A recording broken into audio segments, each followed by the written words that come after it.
Shalom. Kita hari ini memasuki Minggu Prapaskah yang keempat. Kalau saudara-saudara mengikuti perenungan kita di dalam ibadah masa Prapaskah ini, maka gereja sebenarnya sedang mengajak kita semua untuk melihat profil Yesus dengan lebih jelas. Siapakah Tuhan Yesus itu?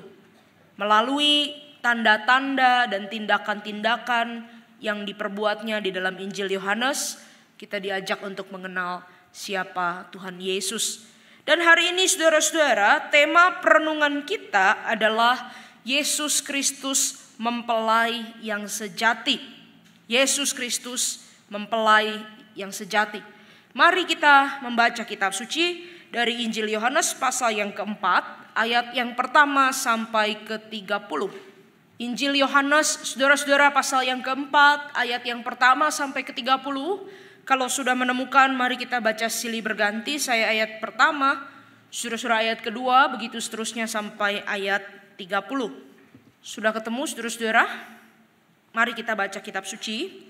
Ketika Yesus mengetahui bahwa orang-orang Farisi telah mendengar bahwa ia memperoleh dan membaptis lebih banyak murid daripada Yohanes,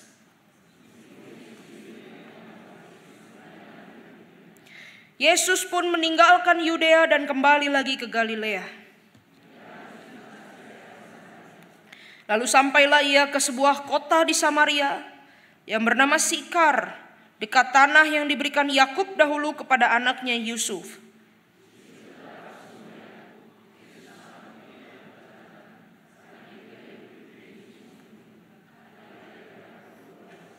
Datanglah seorang perempuan Samaria hendak menimba air.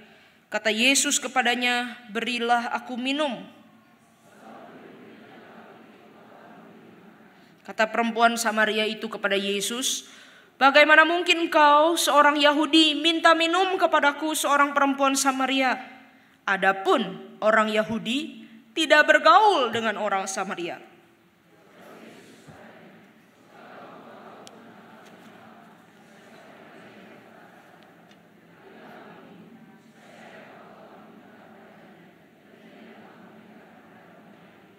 Kata perempuan itu kepada Yesus, "Tuan, engkau tidak punya timba dan sumur ini amat dalam.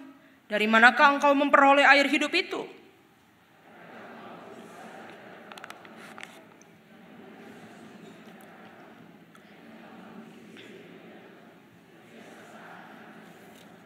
Jawab Yesus kepadanya, "Siapa saja yang minum air ini, ia akan haus lagi.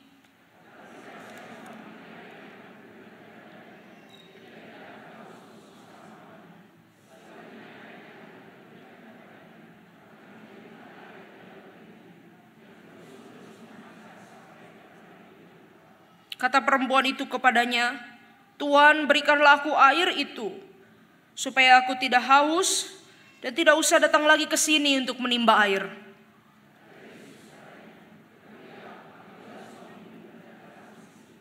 Kata perempuan itu, "Aku tidak mempunyai suami." Kata Yesus kepadanya, "Tepat katamu bahwa engkau tidak mempunyai suami.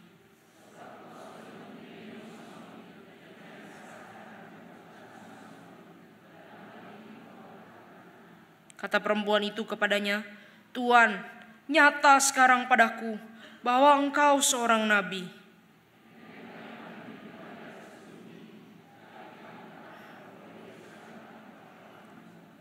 Kata Yesus kepadanya, "Percayalah kepadaku, ibu, saatnya akan tiba bahwa kamu akan menyembah Bapa bukan di gunung ini dan bukan juga di Yerusalem.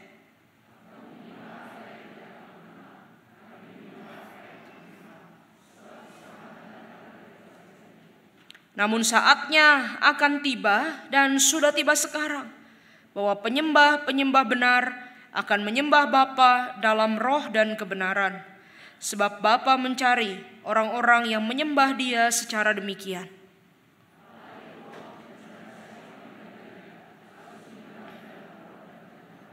Jawab perempuan itu kepada Yesus, "Aku tahu bahwa Mesias yang disebut juga Kristus akan datang. Apabila Ia akan datang, Ia akan memberitakan segala sesuatu kepada kami."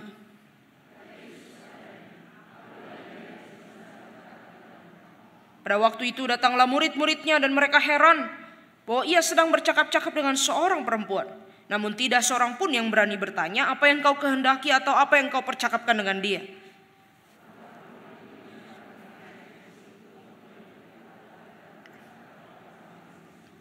Mari lihatlah, orang ini mengatakan kepadaku segala sesuatu yang telah kuperbuat. Mungkinkah dia itu Mesias? Demikian jauh pembacaan kitab suci. Kita tetap buka Alkitab dan nanti kita akan bersama-sama gali ayat-ayat ini bersama-sama. Bapak, Ibu, dan saudara-saudara yang dikasihi Tuhan, pada waktu saya kelas 3 SD, saya pernah ikut sebentar sesuatu kesempatan untuk kursus les bahasa Inggris di satu tempat les yang gedungnya itu terletak persis di belakang restoran ayam cepat saji yang warna merah kuning dengan logo M. Saudara pasti tahu restoran yang saya maksud. Saudara, karena beberapa kali jam pulang sekolah sama jam les itu mepet sekali dan tidak sempat pulang ke rumah, maka beberapa kali itu orang tua jemput saya dari sekolah lalu langsung ke tempat les dan mau tidak mau makan di restoran ayam yang logonya M itu. Kalau saudara sering makan di sana, pasti saudara tahu menu yang biasanya orang pilih. Standar saja saudara, nasi, ayam, dan juga minuman cola. Dan kalau saudara sering makan di tempat itu, saudara akan tahu bahwa mereka punya 2 jenis ayam. Apa? Yang satu adalah crispy, yang satu lagi spicy. Wah, sering semua ya ke sana ya. Saudara, suatu kali entah salah pesan atau tertukar, ternyata saya yang masih kelas 3 SD itu mendapatkan potongan ayam yang spicy. Awalnya saya tidak tahu, saudara. Saya makan biasa saja, tidak terlalu ada perbedaan dengan rasa ayam yang lain yang biasa.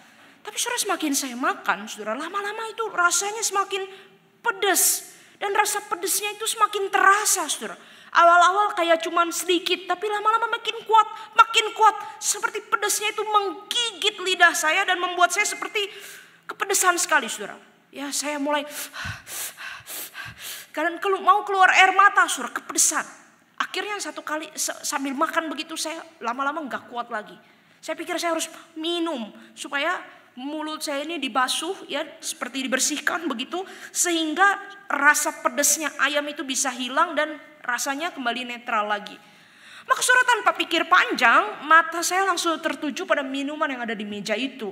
Minuman apa? Minuman cola, saudara. Colanya ditaruh di wadah gelas kertas, dingin, seger, ya, bahkan merembes keluar itu gelasnya tuh kayak ada butir-butir air ya, karena masih basah begitu. Saudara, ada soda buih-buih di atasnya itu. Jadi saya pikir kalau saya minum cola ini, maka saya akan rasa manis, dingin, segar, dan itu akan menghapus rasa pedasnya ayam. Jadi saya cepat-cepat ambil, saya minum banyak-banyak, saudara, supaya saya tidak kepedesan. Tapi saudara tahu apa yang terjadi? Setelah saya minum cola itu, rasa nyesnya itu di lidah sudah hilang, saudara. Yang terjadi adalah apa? Tiba-tiba saudara, saya rasa lidah saya itu awalnya manis, dingin, tapi tiba-tiba lidah saya itu jadi seperti terbakar, saudara. Panas, perih sekali. Dan pedasnya itu jadi makin kuat. Ternyata rasa manisnya dari soda itu bukan menghilangkan rasa pedas, tapi malah bikin rasa pedasnya lebih kuat lagi. Saudara, jadi saya makin udah dingin, kepanasan gitu ya, pedas. Kalau tadi saya cuma mau keluar air mata, sekarang saya udah benar-benar nangis, saudara, karena pedas sekali. Lalu saudara pernah merasakan ya, ketika Anda minum itu sepertinya dingin sekali sampai kepala Anda pening, saudara. Wah, sejak saat itu saya trauma, tidak mau lagi minum cola. Karena saya pikir tadinya cola yang bisa menyegarkan, menghilangkan kehausan, memberikan kesegaran, ternyata jadi perih sekali, menyakitkan, malah membuat saya makin haus. Saudara, di dalam perjalanan hidup ini, bukankah kita juga menemui banyak hal yang tampak seperti cola itu? Yang kita rasa kalau kita punya hal ini, maka hidup saya akan segar, hidup saya akan bahagia, hidup saya akan manis. Jiwa kita yang terasa kosong, kurang sesuatu. Kalau punya sesuatu itu, maka jiwa kita akan segar, akan puas. Tapi begitu kita punya itu, tiba-tiba saudara, setelah rasa manisnya itu berlalu sekian detik, lalu kita rasa menjadi sesuatu yang sangat menyakitkan. Jiwa kita malah terasa makin sakit, makin pedih rasanya. Saudara, jiwa manusia terus-menerus mencari apa yang sungguh-sungguh bisa menyegarkan dan memuaskannya. Saudaraku, kalau hari ini engkau datang kepada Tuhan dengan keadaan jiwa yang kering, gersang, kosong, letih lesu, kehausan. Saudara, saya kira bagian firman Tuhan ini tepat untuk kita renungkan. Kisah yang tadi kita baca itu mengingatkan kepada kita bahwa jiwa kita, saudara, hanya akan mendapatkan kepuasan dan kesegaran ketika bertemu mempelai yang sejati, yaitu Tuhan Yesus Kristus. Jiwa kita hanya akan mendapatkan kepuasan dan kesegaran ketika bertemu mempelainya yang sejati, yaitu Tuhan Yesus Kristus. Surah Injil Yohanes yang kita baca dan juga pelajari di dalam beberapa minggu Prapaskah ini merupakan satu kitab yang sangat dipenuhi dengan gambaran-gambaran dan juga simbol-simbol, lambang-lambang. Gambaran-gambaran yang muncul ini bukan hanya muncul satu kali lalu tidak ada kaitan dengan cerita. Tapi justru gambaran-gambaran, simbol-simbol yang muncul di dalam Injil Yohanes itu menggerakkan alur cerita, muncul berulang kali di sepanjang kitab dan bahkan memberitahu kita makna yang penting. Surah hal ini umpama kalau kita nonton sebuah film, lalu film itu ceritanya bergerak karena dimunculkan dengan benda-benda atau simbol-simbol yang muncul berulang. Contoh, beberapa waktu yang lalu, bulan kemarin, saya nonton satu film, saudara, judulnya Exile. Nah, di dalam film itu ada dua simbol yang selalu muncul. Yang pertama itu adalah warna merah. Jadi shoot adegannya itu warna merah-merah terus begitu ya. Dan yang kedua itu ada simbol gambar palu arit dan bulan sabit. Kalau saya cerita begini, maka saudara tahu film itu tentang apa, bukan? Tentang apa? Tentang PKI, saudara. Ya, karena itu simbol warna merah, palu arit, bulan sabit muncul terus di sepanjang cerita. Nah, Injil Yohanes juga menyampaikan pada kita cerita dengan cara begitu. Dia mengangkat satu gambar atau simbol lalu dimunculkan berulang-ulang dan memberikan kita satu makna yang penting. Salah satu simbol atau gambaran, atau kalau dalam bahasa hermeneutik itu disebut motif, seperti motif corak baju yang muncul berulang di awal Injil Yohanes, itu adalah motif perkawinan, gambaran perkawinan. Kita tahu, saudara, bahwa setting perkawinan itu muncul di dalam pertama kali di kitab ini di Injil Yohanes pasal yang kedua. Ada cerita apa? Perkawinan di Kana, tempat tanda Yesus yang pertama dilakukan. Lalu kemudian gambaran perkawinan muncul lagi di dalam Injil Yohanes pasal 3 ketika Yohanes Pembaptis bersaksi tentang Yesus Kristus. Yohanes katakan begini, "Aku bukan Mesias, tetapi aku diutus untuk mendahului Mesias. Yang empunya mempelai perempuan adalah mempelai laki-laki. Tetapi sahabat mempelai laki-laki yang berdiri dekat dia dan mendengarkannya sangat bersukacita mendengar mempelai laki-laki itu. Itulah sukacitaku dan sekarang sukacitaku penuh. Ia harus makin besar tetapi aku harus makin kecil." Surah di dalam pasal 3 ini Yohanes Pembaptis menyebut dirinya sebagai sahabat mempelai laki-laki. Kalau bahasa sekarang itu best man ya, saudara. Kalau saudara lihat kawinan itu biasanya banyak ya teman-temannya mempelai laki-laki. Nah, Yohanes bilang dia sahabat mempelai laki-laki, dialah best man itu. Pertanyaannya, siapa mempelai laki-lakinya? Who is the groom? Siapa mempelai laki-lakinya? Kalau Yohanes adalah sahabat mempelai laki-laki, yang mempersiapkan mempelai laki-laki itu datang. Maka mempelai laki-lakinya siapa? Tuhan Yesus, jelas sekali. Jadi seperti di awal-awal Injil Yohanes, dikatakan bahwa Yesus Kristus itu adalah mempelai laki-laki yang datang untuk mencari, menemui mempelai perempuannya. Itu konsep yang kira-kira Yohanes mau bangun dari pasal 1, pasal 2, pasal 3. Dan kemudian kita lihat bahwa konsep ini kemudian didramakan, dipertunjukkan dengan real, dengan jelas di dalam pasal 4 ketika Tuhan Yesus bertemu dengan perempuan Samaria ini. Saudara, pertanyaan bagi kita untuk kita renungkan, saudara.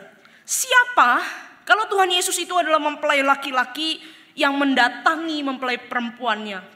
Maka siapakah sebenarnya mempelai perempuan yang ditemui Yesus itu? Saudara, di dalam keseluruhan Alkitab dari PL sampai PB, kita melihat berulang kali bahwa yang disebut sebagai mempelai perempuan Kristus itu adalah gereja, orang Kristen, Anda dan saya. Nah, ini sejalan juga saudara dengan yang Yohanes sebut di pasal pertama, dikatakan bahwa Yesus datang kepada milik kepunyaannya, tetapi milik kepunyaannya itu tidak menerimanya.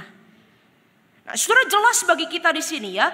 Jadi dari awal Injil Yohanes itu seperti mau menunjukkan bahwa sekarang waktunya, this is the time, ketika mempelai laki-laki yaitu Yesus Kristus sendiri benar-benar hadir, datang ke dalam dunia, mencari mempelai perempuannya, yaitu gereja, orang Kristen, Anda dan saya yang berdosa, bahkan seringkali menolak dia.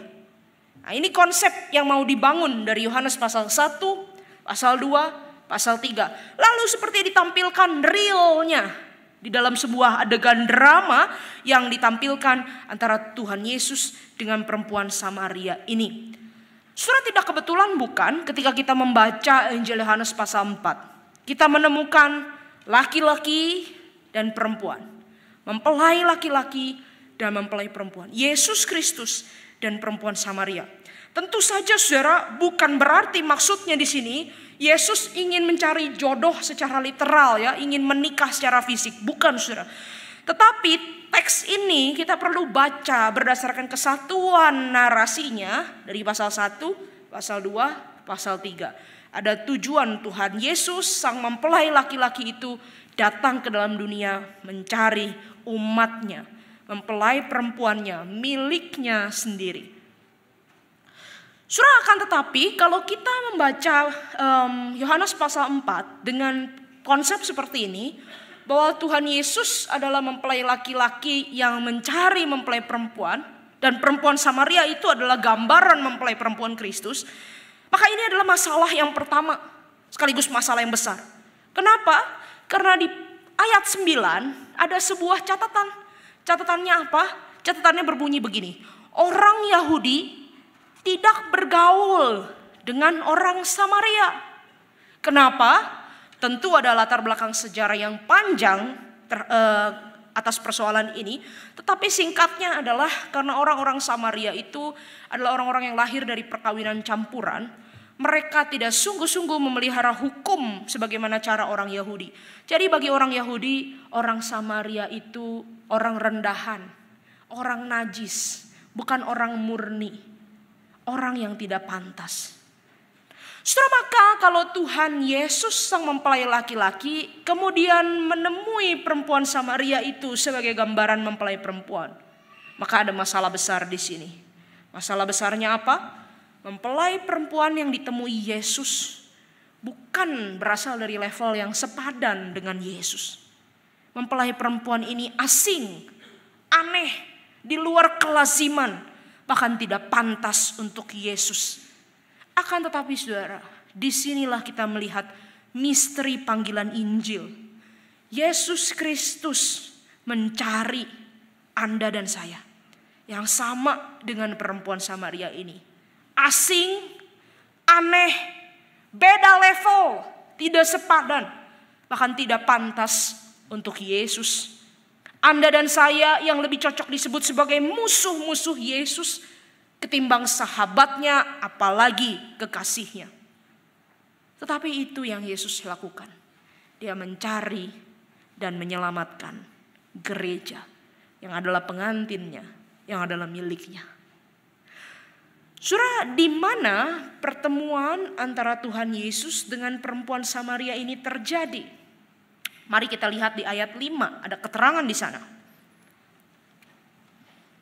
Di ayat 5 katakan bahwa Yesus bertemu dengan perempuan Samaria itu di sebuah kota di daerah Samaria. Nama kota itu apa? Nama kota itu adalah Sikar. Kalau di PB ditulis namanya Sikar. Tapi zaman dulu saudara, kota ini namanya Sikem. Di PL kota ini sudah sering muncul. Namanya adalah Sikem. Pernahkah saudara mendengar nama kota Sikem? Ingatkah Anda apa yang terjadi di Sikem? Saudara, di dalam kita menafsir Alkitab, kadang-kadang tempat juga punya signifikansi yang penting. Seperti kalau kita orang Indonesia kita sebut Aceh, kita udah tahu apa yang pernah terjadi di sana. Kalau kita sebut Trisakti, kita sudah tahu apa yang pernah terjadi di sana. Maka ketika orang-orang Yahudi itu dengar Yesus bertemu dengan perempuan ini di Sikem, maka ini akan membawa ingatan mereka. Ada banyak hal penting yang terjadi di Sikem. Surah PL mencatat dari Kejadian pasal 12, Sikem adalah tempat pertama yang diinjak Abraham waktu Abraham itu tiba di Kanaan. Abraham disuruh Tuhan keluar dari tanah nenek moyangnya di Ur Kasdim, pergi masuk ke tanah yang Tuhan janjikan, tanah Kanaan. Kota pertama yang Abraham injak namanya Sikem. Di Sikem itu Allah menunjukkan diri kepada Abraham. Aku akan menjadi Allahmu dan engkau akan menjadi umatku. Lalu Abraham membuat mezbah bagi Tuhan sebagai respons. Ada ikat janji antara Allah dengan Abraham. Ikat janji. Allah menjadi Tuhan atas keturunan Abraham. Dan Abraham mau menyembah Allah selama-lamanya. Dan ini seperti diulang lagi kemudian di dalam Kejadian 33. Pada waktu Yakub keluar dari rumah Laban, papa mertuanya, bawa istri dan anak-anaknya. Mereka mau hidup sendiri, mandiri, cari tanah yang diberikan oleh Tuhan. Mereka berhenti di tanah Sikem. Lalu Yakub membuat sebuah mezbah yang dia beri nama El adalah Allah Israel. Ikat janji antara Yakub dengan Tuhan Allah. Yakub bilang, kalau engkau pelihara hidup kami akan menyembah engkau selama-lamanya. Lalu Tuhan bilang, aku akan menjadi Allahmu dan engkau akan menjadi umatku. Ikat janji antara Yakub dengan Allah. Sikem juga menjadi tempat yang muncul lagi saudara di dalam kitab Yosua pasal 24. Ketika bangsa Israel itu sudah masuk ke tanah Kanaan, lalu tanah itu dibagi-bagi. Lalu Yosua sudah tua, pengen pensiun. Dia bilang kepada bangsa itu, pilihlah hai orang Israel hari ini. Kepada siapa kamu mau beribadah? Kepada Tuhan Allah Israel yang membebaskan engkau dari Mesir, atau kepada Allah bangsa-bangsa asing? Kata Yosua, tetapi aku dan seisi rumahku, kami mau beribadah kepada Tuhan Allah Israel. Lalu umat itu menjawab apa? Umat bilang, kami mau menyembah kepada Tuhan. Ikat janji antara Allah dengan umat Israel. Jadi kita tahu di sini saudara bahwa Sikem itu adalah tempat apa? Tempat Allah menyatakan diri kepada umat. Dan tempat umat merespons Allah dan ikat janji untuk setia selama-lamanya. Untuk umat mau ikut Yesus selama-lamanya. Dan Allah, Yesus mau memelihara hidup umat selama-lamanya. Saudara, ikat janji setia selama-lamanya. Ini mirip apa? Perkawinan, bukan? Jadi kita boleh sebut Sikem dalam tanda kutip tempat dalam tanda kutip perkawinan antara Allah dengan umatnya secara rohani. Tetapi jangan pernah lupa bahwa di Sikem juga pernah ada catatan gelap dan penuh darah. Di dalam Kejadian 34 ketika satu-satunya anak perempuan Yakub namanya Dina, cantik sekali, ditaksir oleh pria-pria di kota Sikem. Lalu ada orang namanya Sikem itu memperkosa Dina, menghancurkan tubuhnya, mencurahkan darahnya Dina itu. Lalu kemudian saudara-saudaranya Dina, anak-anak Yakub yang lain jadi marah besar, ingin balas dendam, bunuh semua pria yang ada di Sikem. Saudara, di Sikem terjadi pertumpahan darah. Untuk apa? Untuk pembalasan dendam, untuk tuntutan dosa. Tetapi semuanya itu hanya menghasilkan aib, kematian, dan kehancuran. Sikem, tempat umat ikat janji dengan Allah, tetapi juga tempat pertumpahan darah karena dendam dan mengakibatkan kematian. Bukan kebetulan, bukan. Ketika putra Allah Yesus Kristus mencari perempuan itu di Sikem. Saudara, Yohanes seperti tidak terlalu puas kalau hanya memberikan kita backdrop kota Sikem. Kalau ini adalah sebuah film, setelah kita dikasih lihat backdrop pemandangan kota Sikem, kita lalu diajak lihat zoom tempat ketika Yesus bertemu dengan perempuan Samaria itu. Di mana, saudara? Di sebuah sumur. Kita diajak melihat sumur itu yang disebut juga sumur Yakub. Saudara, bagi pembaca Injil Yohanes yang kebanyakan orang Yahudi, lagi-lagi keterangan ini memberikan arti yang penting. Seorang pria asing bertemu perempuan di tepi sumur. Ini cerita yang familiar sekali, bukan? Bagi bapak leluhur orang Yahudi. Mereka punya 3 cerita bapak leluhur yang bertemu dengan pasangannya di tepi sumur. Saudara ingat cerita apa itu? Yang pertama adalah Ishak, anak Abraham. Pada waktu itu Abraham sudah menjadi tua, dia harus cari jodoh untuk anaknya namanya Ishak. Zaman itu belum ada Tinder, saudara. Sehingga untuk cari jodoh harus suruh pegawainya, namanya Eliezer. Abraham bilang, Eliezer, kamu pergi cari jodoh untuk Ishak anakku, tapi jangan orang Kanaan. Cari pasangan yang cocok untuk Ishak. Lalu Eliezer itu pergi cari, dan waktu dia sedang berhenti di sebuah sumur, ketemulah Eliezer itu dengan Ribka yang nantinya akan menjadi istrinya Ishak. Pertemuan di sumur. Saudara, yang kedua, peristiwa ini juga terjadi pada Yakub sendiri. Waktu dia sedang kabur dari rumah orang tuanya, setelah bohong, tipu papanya, tipu kokonya, ambil hak kesulungan, dia takut dibunuh, dia lari cepat-cepat. Saudara, dia pergi mengembara ke tempat pamannya, lalu dia berhenti di sebuah sumur. Dan di situ dia melihat ada Rahel di situ, anak Laban sedang memberi makan domba-domba. Dan kita tahu kelanjutan ceritanya. Dan yang ketiga terjadi pada Musa, saudara. Musa satu kali sudah habis membunuh orang Mesir, lalu dia takut mati, takut dikejar-kejar, saudara. Musa lari dari Mesir, Musa mengembara, kemudian Musa berhenti di tepi sumur di Midian. Lalu dia melihat ada anak-anak perempuan imam di Midian itu sedang menimba air di sumur, dan dari situ dia bertemu dengan Zipora istrinya. Jadi saudara, ada kesan di sini, ada nuans di sini, bahwa ketika kalau berdasarkan cerita-cerita yang dipahami oleh leluhur orang Yahudi, laki-laki asing bertemu dengan perempuan di tepi sumur, maka itu ada kesan romansa di situ, ada kesan yang nantinya akan berujung pada pernikahan. Dan ini cerita yang sangat familiar untuk mereka. Mungkin umpamanya kalau zaman sekarang itu kayak candlelight dinner, saudara. Candlelight dinner ya. Jadi laki-laki dengan perempuan makan berdua di satu meja, taplaknya bagus, kembangnya bagus, ada lilinnya. Saudara pasti tahu itu nuansanya nuansa apa? Itu nuansa romance, nuansa cinta, saudara. Saudara nggak mungkin saudara tanya sama seorang pria ya, ngapain kamu ajak cewek itu candlelight dinner? Oh ya karena di sini restoran ini rujaknya enak. Nggak mungkin, saudara. Baksonya enak, enggak ya, kalau makan bakso di belakang, nggak usah pakai dinner candlelight gitu ya. Tapi kalau candlelight dinner itu kita tahu nuansanya apa? Cinta, saudara.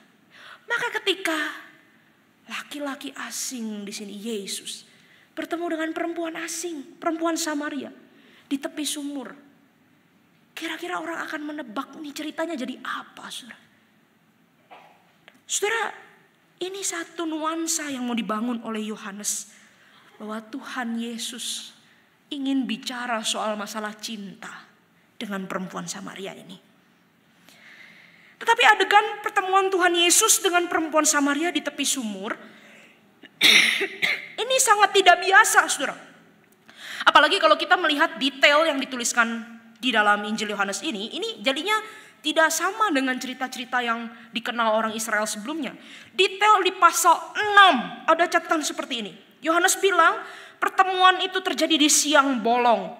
Hari kira-kira pukul 12. Jadi suruh bayangkan, kalau ini sebuah film, cara Yohanes mendirect itu, dia akan kasih lihat kita dulu backdrop kota Sikem. Lalu dia akan bawa kita zoom lihat sumur. Ada Yesus, lalu ada perempuan Samaria. Lalu tiba-tiba kameranya itu diarahkan ke atas, saudara. Kemana? Ke matahari. Matahari. Jadi kita itu penonton dapat efek silo, saudara. Terang sekali.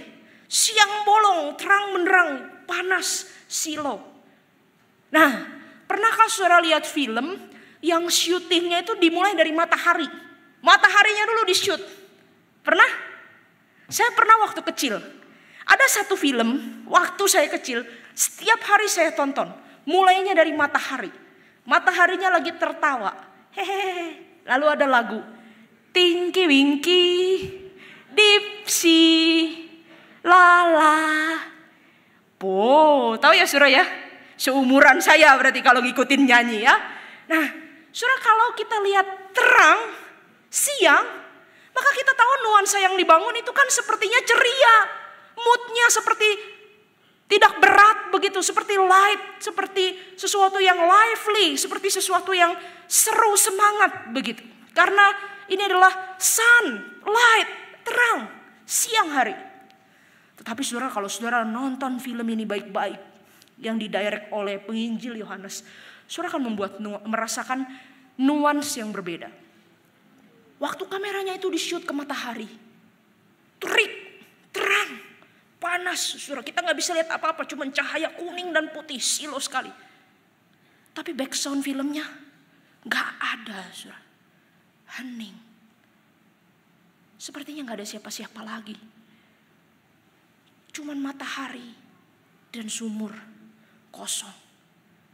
Lalu kita bisa dengar suara gemersik pasir. Lalu tiba-tiba musiknya main minor. Jeng jeng, jeng jeng. Nah kira-kira saudara tebak kalau nonton film begitu kita rasa apa? Wah bentar lagi ada penyamun nih, bentar lagi serem. Kita lihat sesuatu yang menegangkan saudara, serem, thrilling. Jadi nuansa terang, tapi backdrop pertemuannya ini seperti mencekam.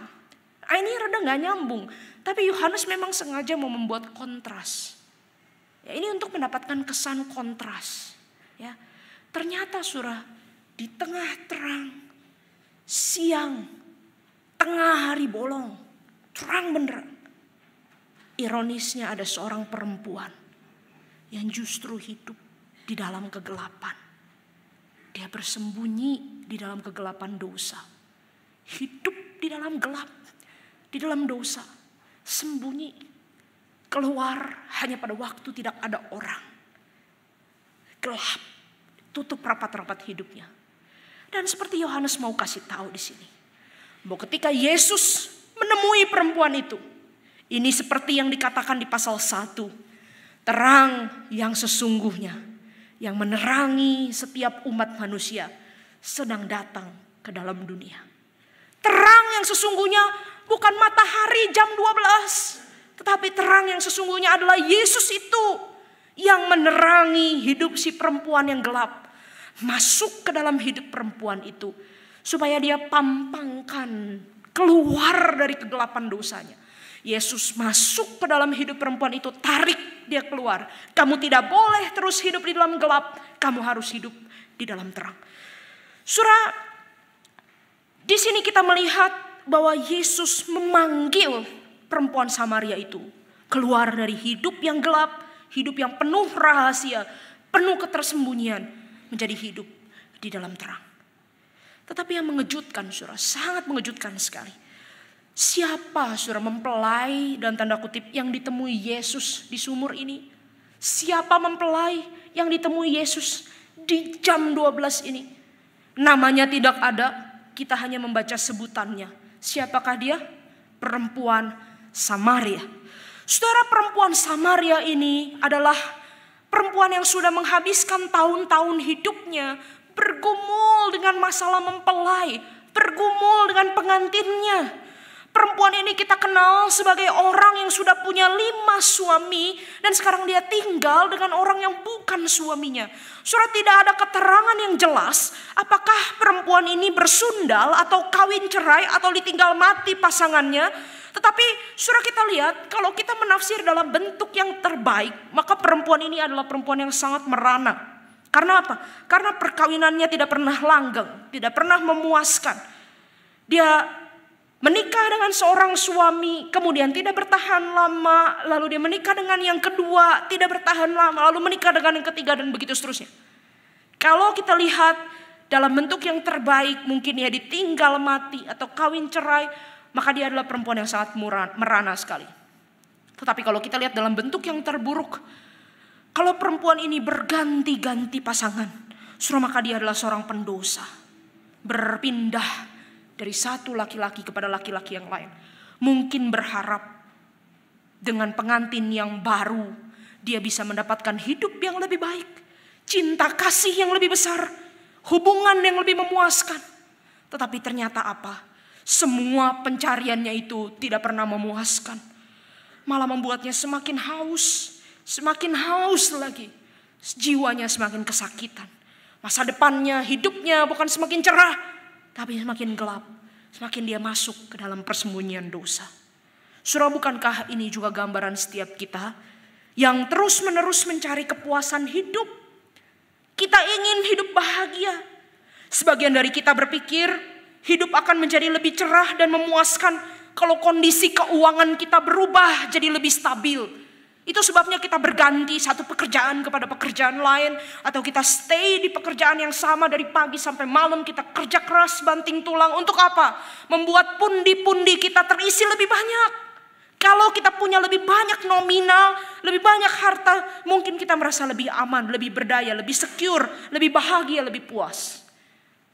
Sebagian kita berpikir hidup akan menjadi lebih cerah dan memuaskan kalau status kita lebih dihormati. Caranya bagaimana? Maka kita harus punya pencapaian yang tinggi.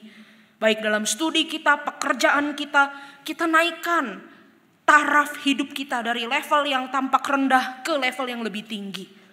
Saudara, sebagian orang berpikir hidup akan menjadi lebih cerah dan memuaskan kalau ada orang yang mungkin bisa mengasihi kita, mencintai kita, menerima kita, menemani kita, selalu bersama-sama dengan kita.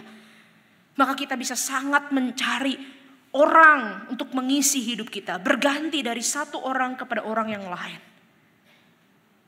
Tetapi sebagian orang yang lain berpikir mungkin hidup itu akan menjadi lebih cerah dan memuaskan justru kalau tidak bergantung pada siapapun.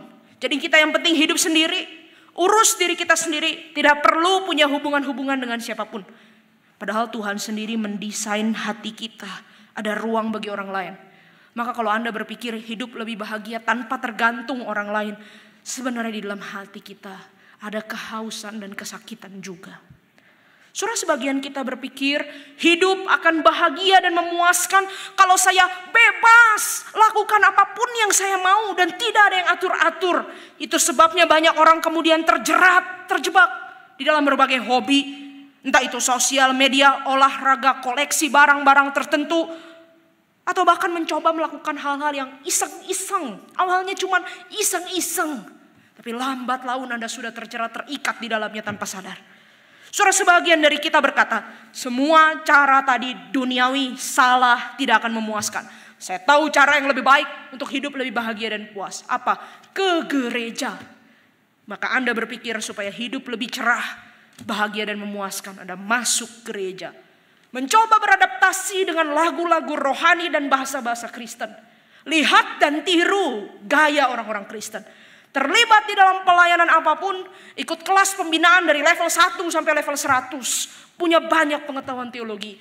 Kita pikir akan membuat kita bahagia. Tetapi saudara, apapun cara yang kita pakai untuk memuaskan jiwa itu. Tanpa Yesus Kristus, cepat atau lambat, kita akan menyadari bahwa akhirnya hidup tidak lebih cerah, tapi lebih gelap. Jiwa bukan lebih segar, tetapi semakin kehausan. Seperti cola yang cepat-cepat kita minum, tetapi setelah itu membuat rasa sakit di lidah dan tenggorokan. Saudara, tetapi menarik sekali. Yesus sepertinya tahu pergumulan perempuan Samaria ini dengan pengantin-pengantinnya yang sebelumnya. Dan di dalam ayat yang keempat ada satu kalimat yang sangat penting. Mari kita baca sama-sama, saudara, ayat keempat, saudara. Mari kita lihat dan kita baca sama-sama ayat keempat. 1, 2, 3. Ia harus melewati daerah Samaria. Yesus harus melintasi daerah Samaria. Saudara, kalau kita lihat keterangan di ayat 3 tentang rute perjalanan Tuhan Yesus, dikatakan bahwa di sana Yesus itu sedang dalam perjalanan meninggalkan Yudea dan kembali ke Galilea. Kalau saudara punya Alkitab yang lama TB1, di TB2 tidak ada. Bagian belakang sekali ada peta Palestina pada zaman Tuhan Yesus. Kalau saudara punya, sudah cari. Saudara lihat dari titik Yudea mau ke Galilea, paling cepat lewat mana? Memang paling cepat itu kalau crossing Samaria, lewat Samaria, nyebrang, lewat Samaria di tengah-tengah. Tetapi kita tahu orang Yahudi tidak bergaul dengan orang Samaria. Samaria itu najis, masuk Samaria itu sama dengan mencemarkan diri. Ya, ngeri itu, bahaya, itu daerah yang tidak ada orang mau pergi. Jadi lebih baik putar, cari jalan jauh atau jalan mana saja, asal jangan lewat Samaria.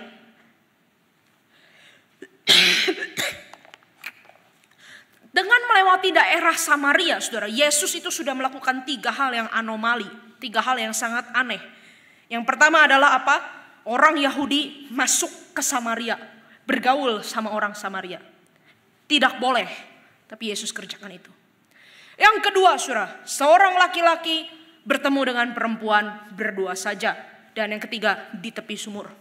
3 hal yang sangat aneh, anomali, dan bikin repot. Banyak resikonya. Bikin susah, saudara, bikin repot. Ada cara lain yang lebih proper, yang seharusnya Yesus bisa lakukan, tetapi dia pilih jalan ini. Dan menariknya, saudara, kata-kata yang dipakai Yohanes di sini, ia harus melewati daerah Samaria. Mari kita pikir, saudara, kenapa harus? Bukankah sebenarnya Yesus tidak harus melewati daerah Samaria? Enggak harus, bisa puter, bisa cari jalan lain. Atau bahkan sebenarnya Yesus, lebih tepat kita katakan, seharusnya tidak lewat Samaria. Seharusnya tidak masuk ke Samaria. Seharusnya tidak. Tapi apa yang ditulis di situ? Yohanes katakan Yesus harus melewati daerah Samaria. Pertanyaan saya, siapa yang mengharuskan? Siapa yang mengharuskan, saudara? Yang mengharuskan adalah diri Yesus sendiri. Dia sendiri yang mengharuskan. Kenapa? Karena dia mau ketemu mempelainya. Para penafsir Perjanjian Baru berkata ini adalah divine necessity, keharusan yang ilahi, keharusan yang Allah kehendaki bagi dirinya sendiri. Kenapa Yesus harus melewati daerah Samaria? Karena di sana ada mempelainya, yaitu perempuan Samaria itu yang sudah habiskan bertahun-tahun hidup di dalam kegelapan, mencari kepuasan, ganti dari satu mempelai kepada mempelai lain, tidak pernah puas, dan sekarang jiwanya sekarat. Yesus harus ke Samaria untuk ketemu dengan mempelainya itu dan katakan bahwa saya mempelaimu yang sejati, yang bisa memberikan engkau kepuasan. Kalau engkau percaya padaku, ada air hidup yang akan mengalir di dalam hatimu dan engkau tidak akan haus lagi. Yesus harus lewat daerah Samaria ke kota Sikem itu. Untuk apa? Untuk ikat janji, menghidupkan kembali ikat janji antara Allah dengan umat. Aku mau menjadi Allahmu, aku mau memelihara engkau, aku tidak akan tinggalkan engkau. Ikat janji dengan umat. Yesus harus lewat daerah Samaria ke Sikem itu untuk memulihkan sejarah keturunan Yakub yang sudah penuh dengan aib dan noda darah. Darah Dina yang diperkosa, darah orang-orang Sikem yang dihancurkan, dibantai untuk pembalasan dendam. Yesus mau tunjukkan, aku akan pulihkan aibmu, rasa malumu, kehancuranmu. Aku akan tumpahkan darahku, bukan untuk pembalasan dendam dan tuntutan hutang atas dosa yang tidak bisa dibayar. Tapi Yesus justru membayarkan tuntutan dosa itu. Dia tidak meminta darah orang lain ditumpahkan, tetapi Yesus menumpahkan darahnya untuk mengampuni, menghapus dosa Anda dan saya. Saudara, Yesus harus lewat ke Samaria untuk menebus ciptaan lama yang sudah rusak dan membuat ciptaan yang baru di dalam dirinya sendiri. Dan inilah yang dia lakukan di dalam hidupmu dan hidupku, bukan?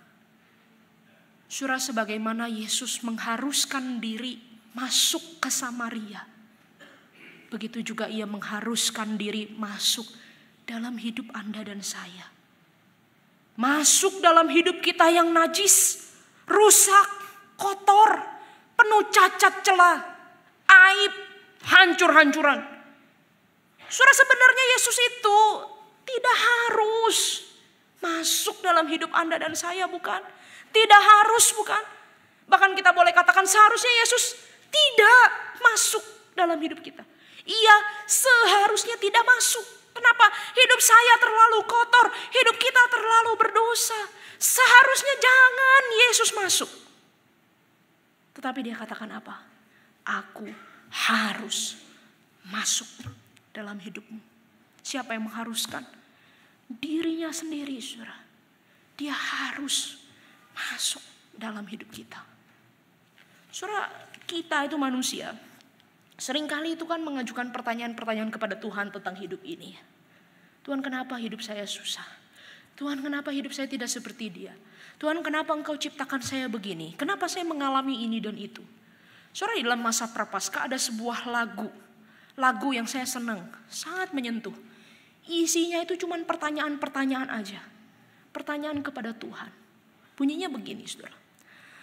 Mengapa Yesus turun dari sorga, masuk dunia gelap penuh celah, berdoa dan bergumul dalam taman, cawan pahit pun diterimanya. Mengapa Yesus menderita didera, dan mahkota duri pun dipakainya? Mengapa Yesus mati bagi saya? Pertanyaan semua, saudara. Saudara tahu jawabannya apa? Kasihnya, ya karena kasihnya. Pernahkah Anda dan saya bertanya, kenapa Tuhan? Kok engkau mau masuk dalam hidup saya? Engkau tidak harus masuk kepadaku loh Tuhan.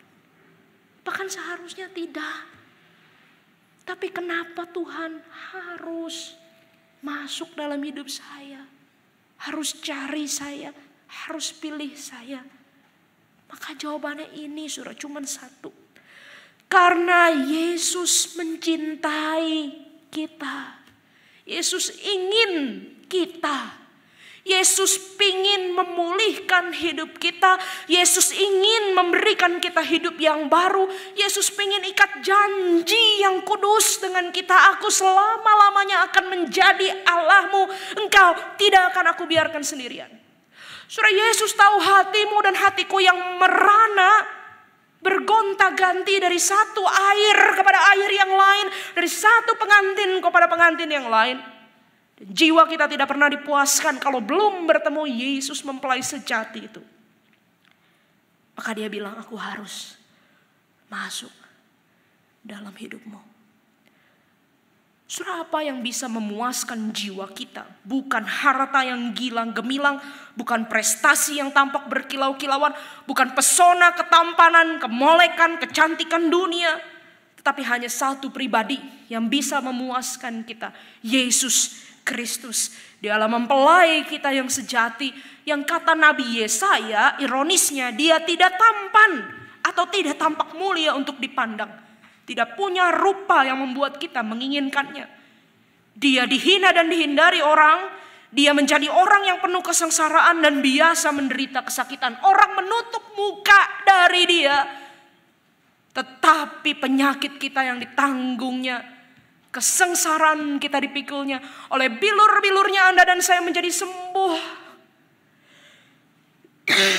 Saudara, adakah hari ini jiwa kita haus dan gersang, mencari-cari jawaban atas berbagai macam pertanyaan, merindukan kepuasan dan kesegaran yang sejati? Kalau itu yang sedang kita alami hari ini, saudara, mari datang kepada salib. Di sana ada sumber aliran air hidup. Mempelai yang sejati menanti kita dengan penuh cinta. Di sana ada darah yang tertumpah untuk membasuh, menyucikan, dan memulihkan kita. Maukah kita datang pada salib, menyambut dia, membawa seluruh kebutuhan kita, ikat janji yang kudus dengan dia, bersatu dan dipulihkan olehnya? Maukah kita menemui mempelai yang sejati? Apa jawab kita, saudara? Mari setiap orang tunduk kepala tenang di hadapan Tuhan. Saya beri waktu setiap orang boleh merenungkan kebenaran firman ini. Saya tidak tahu bagaimana keadaan jiwa saudara-saudara hari ini. Tapi hari ini terang itu, mempelai yang sejati datang kepada kita, menawarkan air hidup yang sempurna dan memuaskan. Maukah kita menerima dia, ikat janji yang kudus, selama-lamanya menjadi umatnya, dan dipuaskan olehnya yang selama-lamanya memelihara kita? Mari setiap orang berdoa teduh di hadapan Tuhan. Singer akan mengiringi kita dengan sebuah pujian.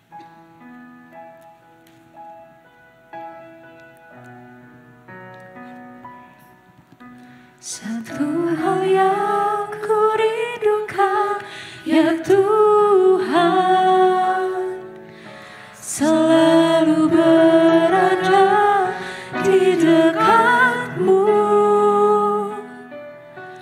Dengan senap hati, dengan senap jiwa, ku menanti di hadirat-Mu.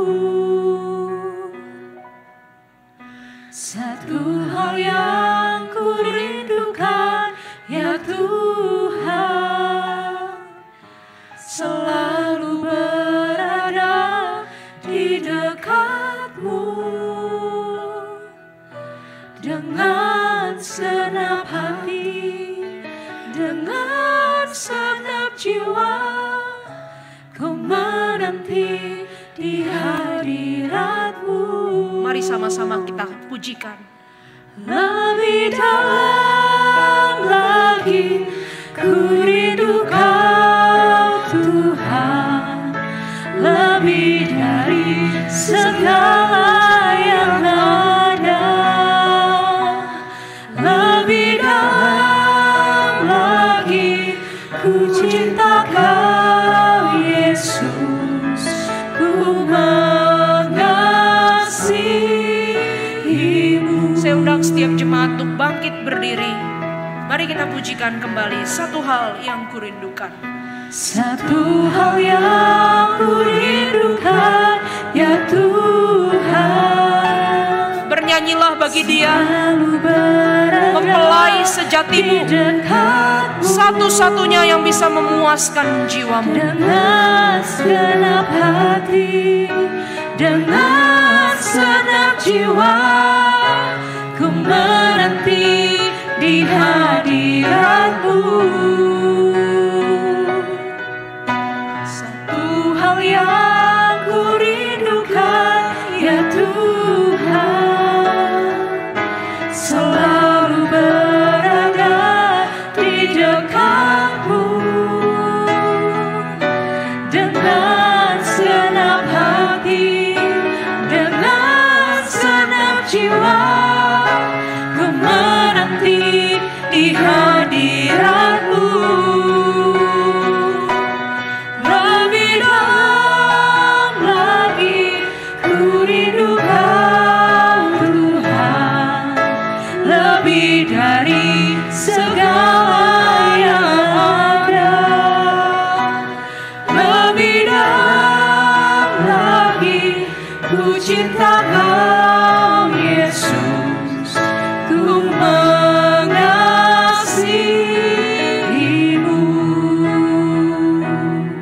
Lebih dalam lagi ku rindu Kau Tuhan, lebih dari segala yang ada.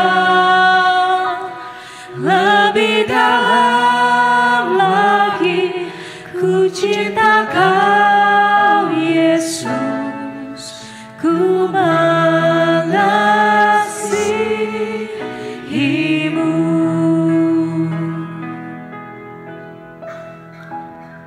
Mudah-mudahan Engkau berkenan akan renungan hati kami dan ucapan bibir kami.